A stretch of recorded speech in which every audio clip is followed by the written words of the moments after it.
abysmal. I would now like to invite another great friend of Cyprus, Simon Hughes, Member of Parliament for Southwark and Bermondsey, who has been alongside us for many, many years. I'm delighted that he's here with us. Simon Hughes. Evaristo, thank you, Peter, very much. I was just thinking back, ladies and gentlemen, to 1974. In 1974, I just qualified as a lawyer. It was 9 years before I was elected to Parliament. My parents were both alive. My older brother was alive.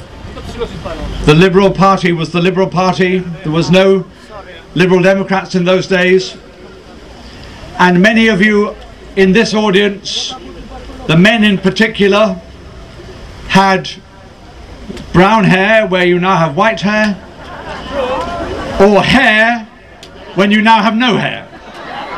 The ladies, of course, as always, show that you are always, with the exception of one honourable gentleman, Mr. Allington, who died yesterday as the oldest man in the world, you are indomitable because you still have the same amount of hair as you had all those years ago. But I say that slightly lightly because actually it's a very serious point. 35 years is a very long time for people to be widowed or to have lost their children, to not know where their children are. Far too long, and far too long not to be able to go home, not to be able to go to the village or the town you came from, not to be able to go where you want in your own country, not to be able to be free to go home and be proud that your country is one united country as Cyprus deserves to be.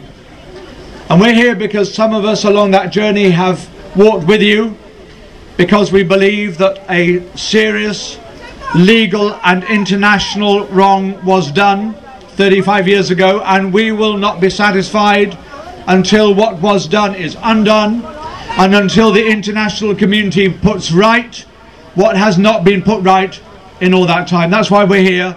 We're here to stand with you in solidarity. So what do we do now?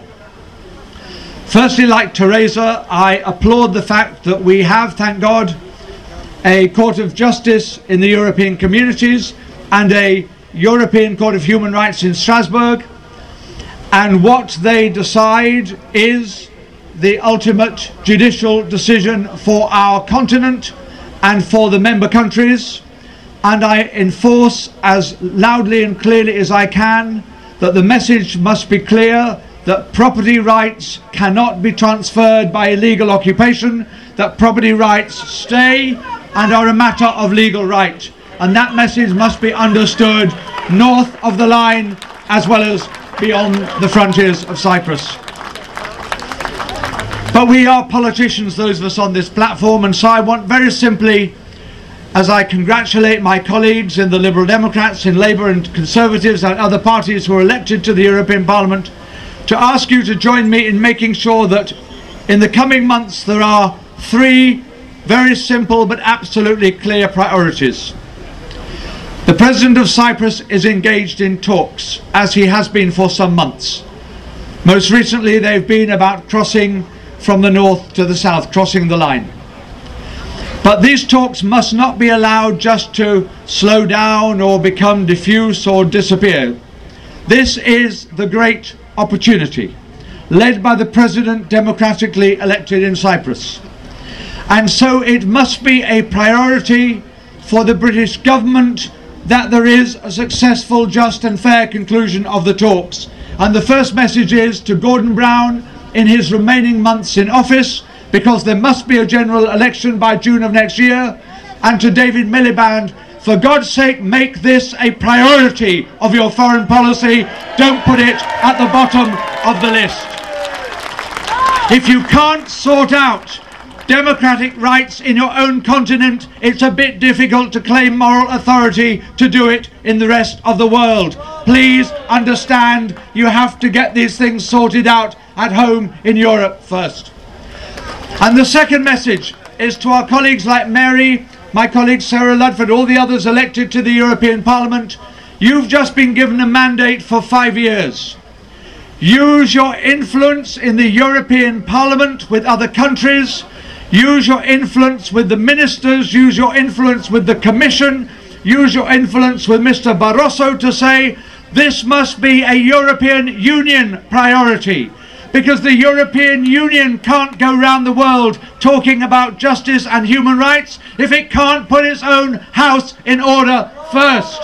The European MEPs must earn their money and do their job and put this at the top of their priorities.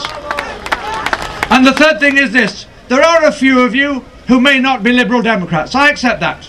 Democracy is healthily a good thing. There may be one or two Tories, just possible, other than on the platform. There may be some Labour supporters. There might be a Green. There might even be a member of UKIP. I don't mind really, well I do mind a lot, but for the purpose of this argument I mind less. What I want you to do over the next months is, because we know we have a general election at the latest in June, you have a job to make sure that not only do you put pressure now on our government to make this a priority at home, not only do you put pressure on the European MEPs and the European Commission to make this a priority in Europe, but you make sure that every single candidate standing in London and wherever else there is a Cypriot community who wants to be elected to the United Kingdom Parliament next time, and there'll be a lot of new people coming in next time for reasons you may have noticed. Quite a few people are not standing and quite a few new people are trying to get in. Make sure they understand that this must be a priority for them too. They don't have to be Greek Cypriot, they don't have to be Turkish Cypriot, they don't have to have been to Cyprus. But if they can't manage to make a commitment that one of the things they understand is that a European Union that cannot have authority over all of its territory is actually a European Union that is not delivering what it promised as we all joined it, then there's something wrong with our democratic system. I'm a supporter in time of Turkey joining the European Union, you know that. But that's not on the agenda for the moment. That's in the distance. There is a matter that's on the agenda this year because there are talks this year. And every candidate seeking election to the British Parliament must understand that that is a priority too. So very simply, friends, to conclude, 3 priorities for you. With us, to put pressure on Gordon Brown and David Miliband, Cyprus and a successful conclusion to the talks must be a priority this year. This year, not next year. This year, not later. This year, meaning now. To the MEPs and the Commission, this must be a priority. And to people wanting to be in the British Parliament, peaceful, just, united Cyprus, where people can go home, must be a priority too. So don't assume it's a rally and then go home. This is a political campaign. There is the best chance there's been probably in the 35 years, thanks to the President and his talks that are going on. We must put pressure on to deliver, and we must give them all the support and encouragement that we can possibly manage. I don't want to be here next year for this purpose. I want to be here next year celebrating with you, and in that case we won't be, I hope, just remembering the dead. Of course we will remember them, but we will then go on to celebrate as Cypriots can do, and I want there to be a party in Trafalgar Square, not a wake in Trafalgar Square. Keep up the campaign. Thank you very much. God bless you all. Thank you very much indeed, Simon, for that rousing speech.